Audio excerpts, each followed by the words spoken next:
and just underclock it, you know, not overclock it, but underclock it, where you run it at a lower speed. And man, it works great for this little system. 8 GB is the max you can run with these AMD E350 and E450. They're about the same. But the E450 supports 1600 megahertz memory, and this only supports 1333 megahertz memory, so might be a thing to look out for.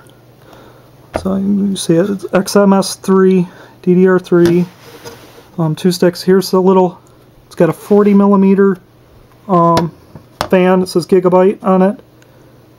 It's a little heatsink, and it's got little voltage regulators with the MOSFETs right there. There's no heatsink on those voltage regulators, those little black squares. See if I can find them. See where my finger is, right behind this capacitor?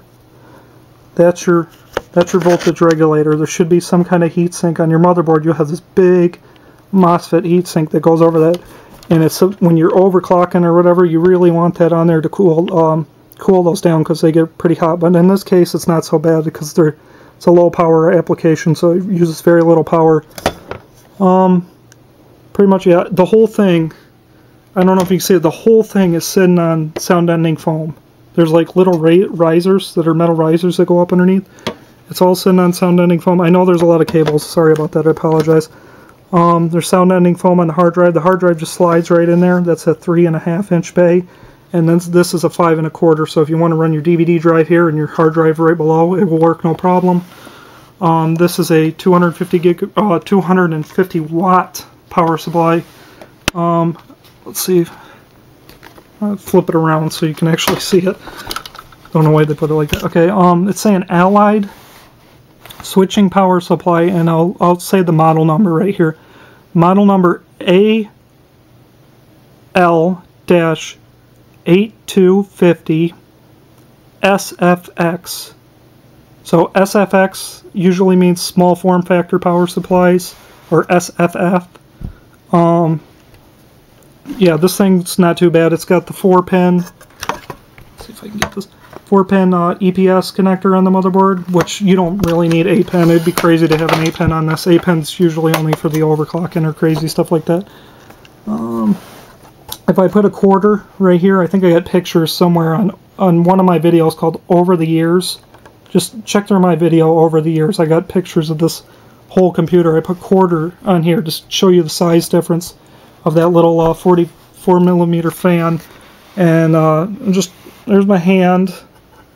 Maybe let's put a hard drive in there. Just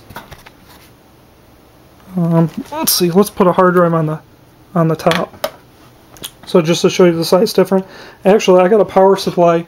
Oh, before I show you that, I want to show you something. Sorry, I'm forgetting something. I want to show you all the flaws that happen over the years, because most people will hide stuff like this, but I'm just tell you straight up out the bat that crap breaks. They're making it cheap now, and I noticed this over the years. I just bought these last year, brand new. I babied them. I took care of them. These are the Logitech G35 7.1 USB headset. They sound awesome. They have amazing sound quality. The microphone's great. They're perfect for gaming.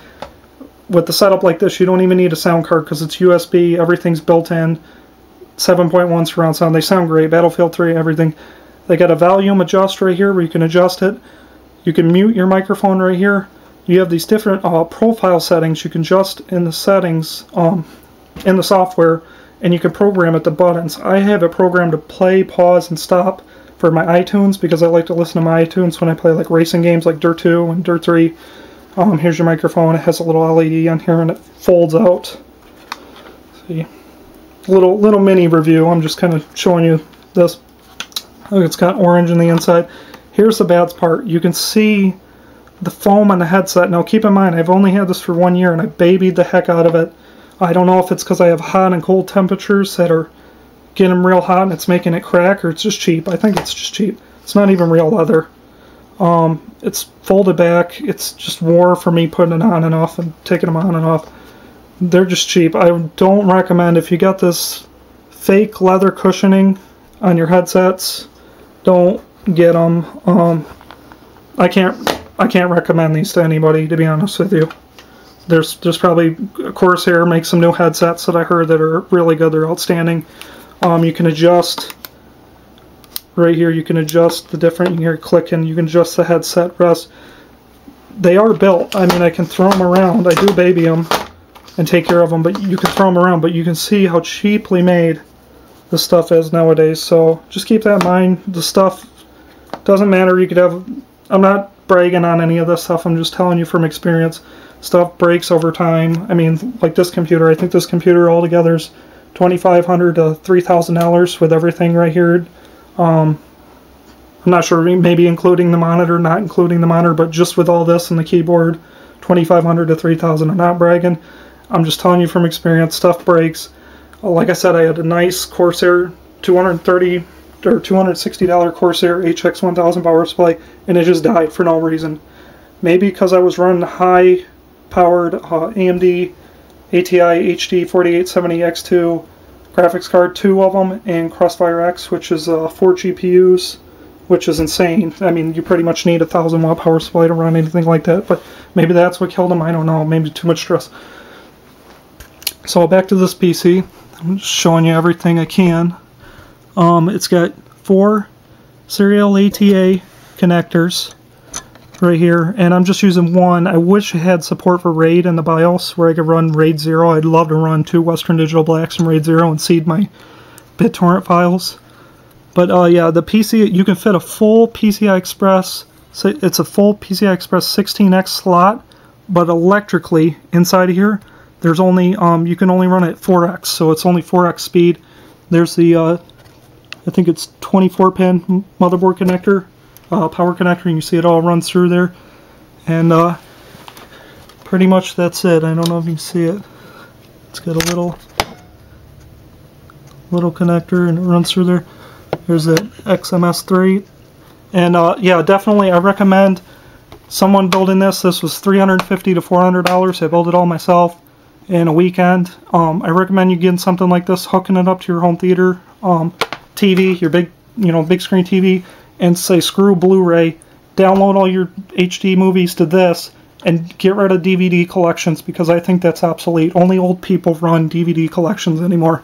This is the new technology. This is what you're going to see people having in the future. Just little ITX servers that run very little power, that blow away. This will blow away Xbox 360, PS3. The graphics are pretty good. I can run emulators on it. You can take 1 GB of VRAM from the memory and run it on the APU and run DirectX 11 graphics. It's not perfect. I mean, on low settings, you might be able to run like Dirt 3 or something like that. There's a couple benchmarks. People running like Battlefield 3 on low settings and only getting 12 frames per second. So, I mean, it's not the best, but it's not meant for gaming. It's meant for low power applications, home theater PCs. It plays 1080p video, no problem. 1080p YouTube, 1080p anything, but if you try to play 1080p high 10, it's called high 10. It's a video format for anime, for HD anime videos. 1080p high 10, you can type it into Google. It will not play that. It will stutter and lag. That's the only format I can't play. So 1080p HD high 10 anime files, that will not play that at all. That's kind of why I built this computer right here, the home theater, because I wanted that power. I wanted, if I needed a video edit, I could do that. So yeah, this is pretty much it, and hope you like my mini review of this little ITX server. Try to build yourself one. I mean, they're great little computers. I think you can get these motherboards for like 120 bucks now. The Gigabyte motherboards, I'll put it in the description. Everything's in the description. Hope you like my review. I'm sorry for all the crappy lighting. I just want to make this video a little bit better. Remember, stuff breaks. Not bragging, you can take your time. It will break over time. It doesn't matter what you have. This is a Corsair Voyager GT. It's a real fast USB 2.0 flash drive, 16 gigabyte drive, but I use this just to carry files over and store some of my videos. Here's what I really want to show you. This is when I fix and repair computers, because I have my own computer business called Sublime PC Repair that I started about 2 years ago. Pretty much you can get like a little ultra kit like this at Tiger Direct for, I think it was like $60 or 70 bucks. It's got all your tool kits for anything you need: soldering iron, pliers, wrenches. These small mini screwdrivers will save you big time when you need to work on special screws like that for computers, different kind of bits. I think it's a little brush for sand and stuff. X-Acto knife that helped me out when I was cutting the sound deadening foam and players and everything. This is Ultra, TigerDirect.com. Yeah, definitely get one of these if you're working on computers full time. You need tools of the trade if you're working on them. This is what I got for my tools of the trade. And like I said, backup equipment. Just parts break over time, so you'll have backup computer, backup DDR2 RAM. I think this is the ballistics RAM that I got right here.